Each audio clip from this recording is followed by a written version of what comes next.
Reece wakes from a nightmare of Noah and others taken while searching for Trinity.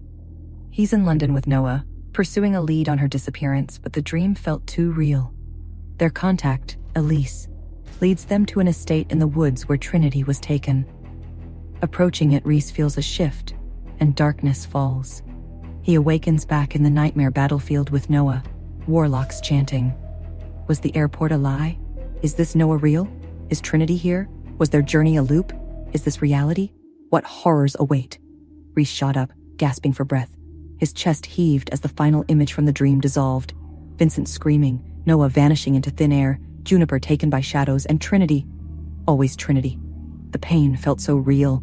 His hands trembled as he touched his face, his skin damp with sweat. He was at the airport. It hadn't happened. None of it. A wave of nausea hit him.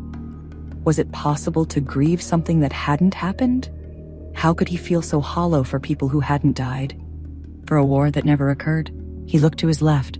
An empty chair, a wrinkled newspaper, a coffee cup half full, then a voice. Reece? He turned sharply. Noah. His throat dried up. Noah, alive, confused, very much real.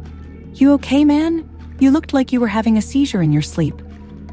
Reece stared at him, words caught somewhere between shock and relief. Where are we going again? To Elmsmere. You said you had a tip on Caleb. Someone spotted his crew in the forest near the old monastery ruins. Trinity. The name struck his heart like lightning. The dream was fiction, but her disappearance was not. Trinity had been missing for 36 hours. Reece stood up, his voice low. Let's go. The flight was short, but Reece barely heard the roar of the engines. Noah leaned over, trying to lighten the mood. You sure that tip was legit? Reece nodded. I don't know. But if Caleb is involved, it makes sense they'd go somewhere forgotten, remote, hard to track. Noah looked unconvinced. You didn't sleep at all last night, did you? I did, Reece said softly. But I think my mind kept running even in sleep. They landed in Elmsmere, a sleepy forest town nestled against the mountains. The same forest from his dream, the exact trees, the same fog. What is it? Noah asked. I've seen this before, Reece murmured. Noah frowned. You mean in the dream? He nodded slowly. Everything feels like it's overlapping.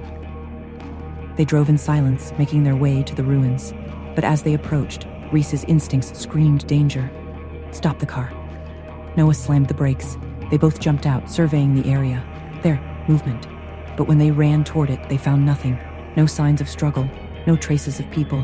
Just an eerie silence that didn't sit right. They were here, Reece muttered.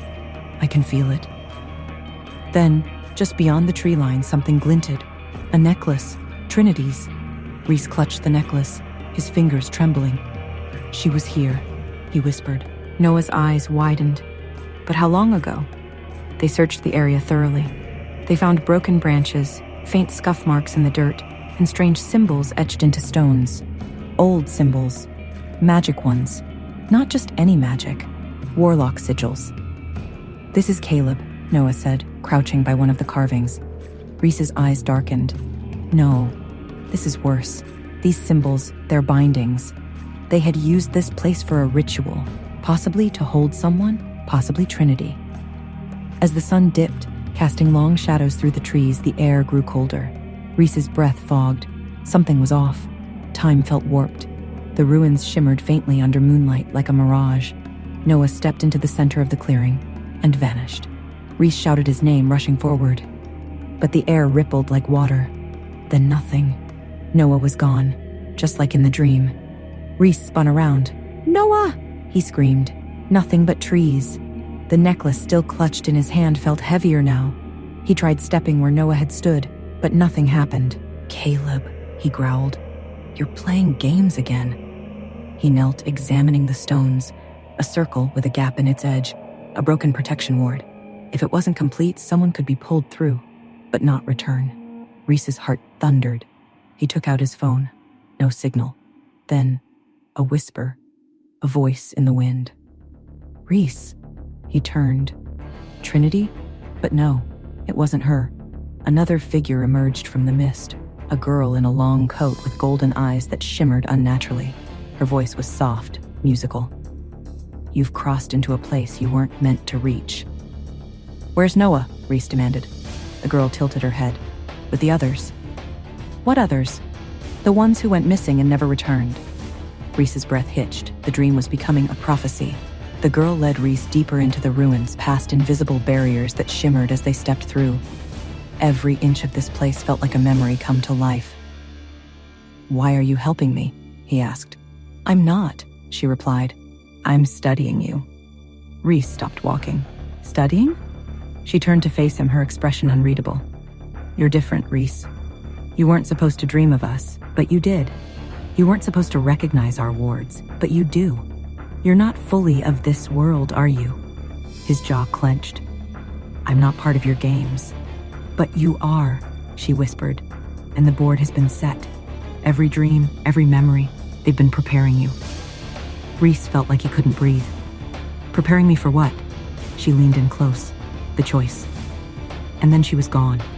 And Reece stood alone once again, in the heart of the ruins, Trinity's necklace in one hand, the cold night pressing in, and no way to know if Noah was alive, or if he'd wake up again in another reality.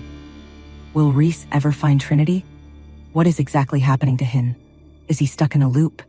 Is this real, or a trap set up by the Warlocks? Hey, I am Trinity. Want to know what happens next? Then click the link in the description below and download the Pocket FM app and listen to the exciting episodes of Chosen by Fate, Rejected by the Alpha,